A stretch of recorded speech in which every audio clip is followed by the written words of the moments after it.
we celebrate this feast, I think as we saw our Capitol building desecrated, I think we all were probably saddened by what we have watched happen. This is a place symbolic for our democracy that calls on our highest ideals to stand for equality, justice, human dignity, freedom against tyranny. And we saw tyranny. But I asked myself this past week, how did we get here? And how do we take collective responsibility? Even if we're not a part of the evil act, but to take responsibility as people of faith and as a nation to make sure and ensure it does not happen in our future. I started to think about, where did things go wrong?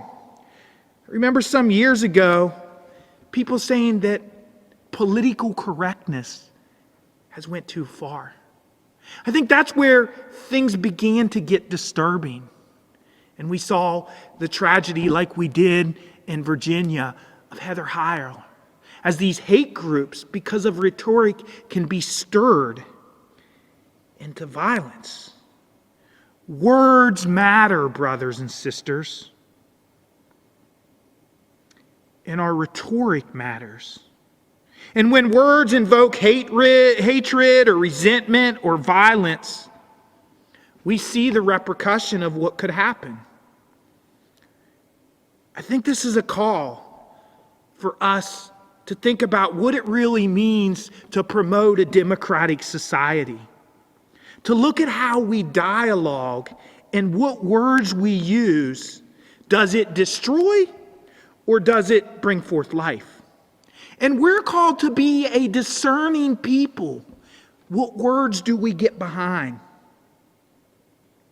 This is what Isaiah is getting at today. This word of the servant who is empowered by the Spirit of the Lord. And as we're called to pay our faith, our Catholic faith calls us to pay attention to the signs of the time. And where is this word? The word of servanthood? And where is it destructive or even evil? We heard words this week of cry or shout at others. We saw the bruised reed broken and the burning wick quenched. These are words that bring forth destruction and death. And the reading is about how the Spirit wants to be poured forth on a people. A word that would bring justice to the nation. A word that would take us out of hatred that blinds and opens our eyes and brings us out of our imprisonment or narrow-mindedness or darkness to begin to see through the light. As tragic as this desecration of our capital was, this word from Isaiah, the people in Jerusalem knew as well that they had their temple desecrated.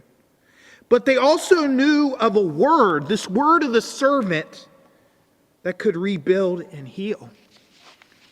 And how will we rebuild and heal? We saw signs this week. Remember Pope Francis saying, in a crisis that we've been facing, we can either come out better or worse. And we did see a sign of the better in the midst of all this tragedy that gave me hope. This past week, Congress moved beyond their own agendas and collectively came together till late in the night, beyond selfish agenda, Democrat, Republicans, independents, to work for the common good of our democracy. Remember Pope Francis not too many years ago when he visited America, speaking to Congress, calling on our highest ideals with people like Abraham Lincoln, or in our own faith, Dorothy Day, who stood for justice for the poor, or Thomas Merton, the monk, or Martin Luther King, racial justice, to begin to look at these ideals and to renew them. I think it's easy, though, to think that these times are worse than others in history. But if we would really look at the book of the Acts of the Apostles, there were riots and violence and division, this dark force in that day that we can see today. Yet in the midst of the crisis in the Acts of the Apostles, and it is a crisis, the Spirit came upon the followers of Jesus and Peter to heal and restore creation. Let's not forget, Peter was a coward. He didn't always have the courage he needed, and I know I haven't, and we probably all have showed ourselves at times to be cowards. But maybe the biggest danger is not white supremacists and hate groups. But at times, as a people of faith, our apathy and indifference or lack of courage. The odds can seem against us, against darkness that we face in our world. But by the gift of the Spirit, Peter found courage. And as it says, that early church was able to bring healing right among their nation. For those who were being oppressed by evil, the evil and corruption of power, Jesus gives us, like that early church, the Spirit that empowers us, as Pope Francis would say, to take to the streets in a different way than we saw in D.C. this week. This Spirit calls us to roll up our sleeves as a servant, to be able to be bruised and injured and dirty on the streets, to do the work of justice, which is so different than the destruction we see this week. It's really easy to see the Spirit if you think about it. We see the Spirit by what does it manifest? Does it manifest love? Does it manifest peace? Does it manifest raising up human dignity, equality, or justice? Or is it destructive? And for us, the Jordan River, Jesus did nothing before he went down in those Jordans. Today, the Jordan River is a boundary marker that Jesus is going public. And what did he do?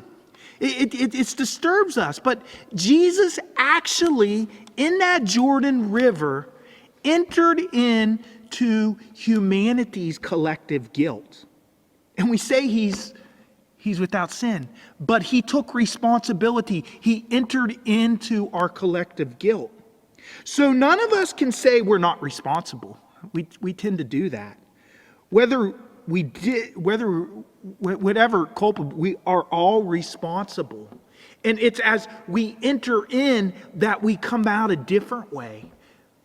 We take responsibility and we move in the power and force of the Spirit of God that is mercy.